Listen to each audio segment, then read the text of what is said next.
China 2019. In a world where geopolitical tensions ebb and flow, how China and Australia relate and interact when it comes to trade has never been more critical. We ask whether there's a way to bridge differences when they arise, specifically what can be achieved through cultural exchange and sports diplomacy.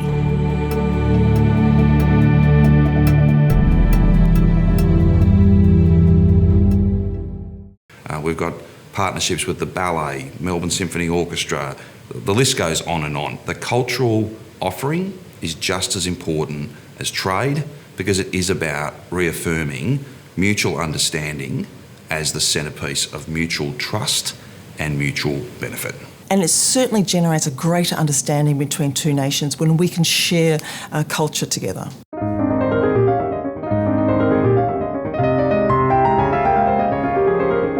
Performing arts has also been absolutely flourishing between Australia and China. But more importantly, the two countries can actually connect and share a narrative together.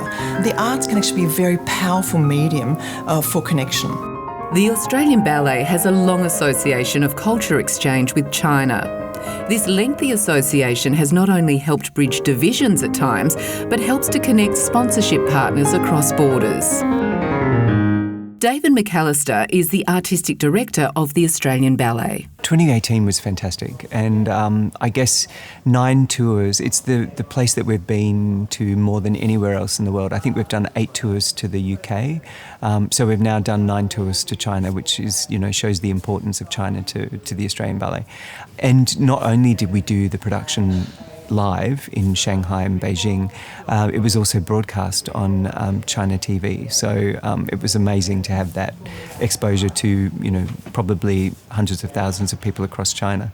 And what was really great too was that we had Cheng Wu Guo, our beautiful principal dancer, dancing with his wife, Ako Kondo, in both Shanghai and Beijing in The Sleeping Beauty. So it was a really great personal tour for them as well. I started training ballet when I was 10, and I had this opportunity to audition for Beijing Dance Academy.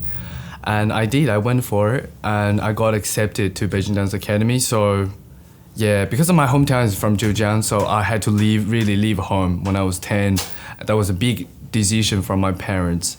So I went to Beijing Dance Academy, trained for 7 years. So up till I was 16 or 17, and I went to the Prix de Lausanne. And I won the second prize, which I could use the prize to choose a school to spend on. And I chose the Australian Ballet School. And that's how I got here. I joined the company in 2008, and I was promoted to principal in 2012. I think it's really interesting because Chen always says that, when he was in China, he learned how to do all the technical things that he finds, very easy.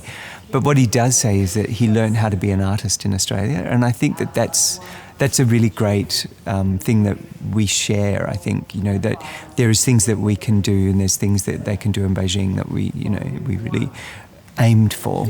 And so this cross combination is what makes this relationship so great, that we can learn from the training and the excitement of what Chinese dancers can do. What we've been really good at is developing, dance medicine and really being able to share all of the insights that we've learned through research and just through treatment in that area. And I know that's something that the Chinese ballet companies are very interested in. We have a long history, and our relationships with us and Chinese ballet company very strong. And so now we have developed these exchange programs, which we have started this year, beginning of this year, with National Ballet of China. They have sent dancers to here to learn what we do, and then in the future we'll send our dancers back to China and to learn what they do. Yeah, it's perfect for both companies.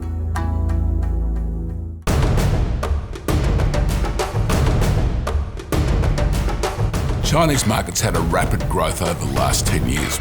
When I first started working in Chinese film production, the market was about 4.3 billion renminbi.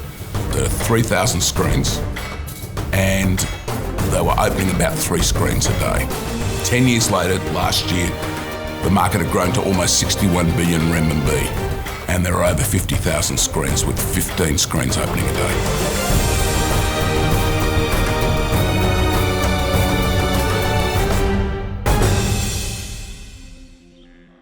I first met Bill Kong in about 2010, and he's been extremely successful these last 25, 30 years. He produced Crouching Tiger, Hidden Dragon. Bill came to us in late 2017 and said, I've got this film, I think I want to make it in Australia. It's called The Whistleblower.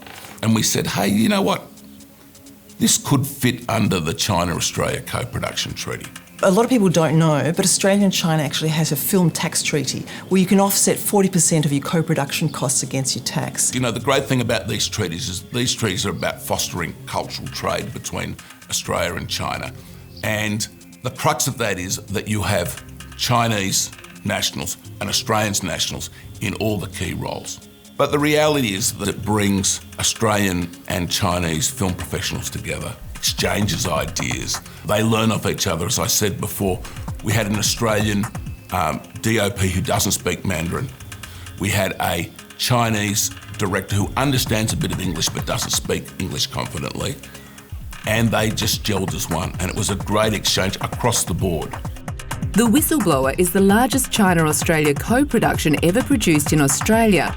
And with a budget of $50 million, it's also the largest production out of Victoria since HBO's The Pacific in 2008. Around 85% of The Whistleblower was shot locally with a Chinese and Australian crew.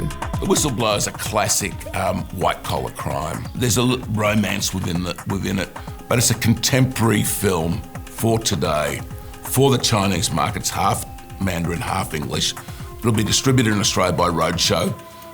But its main marketplace is going to be China. So the impact on the Victorian film industry has been fantastic. The film was brought in well under budget, and the big advantage I think in the future is that as a result of this, my partner and I want to do more Chinese films in Australia. There's a real hunger now to come down to Australia to do more and more films of this sort of scale.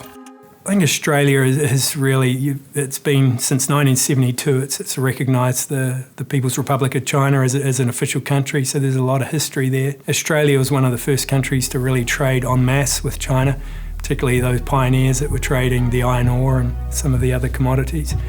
And you also have a large population of Chinese here. No other country outside of Asia has a higher per capita population of Chinese people. So I think Australians in general understand Chinese a little more than other Western countries. So it is well placed to ride some of those challenges, geopolitical challenges, that face not only Australia but almost every country on the planet. There's always going to be issues with. So we have as much to learn as we have to teach.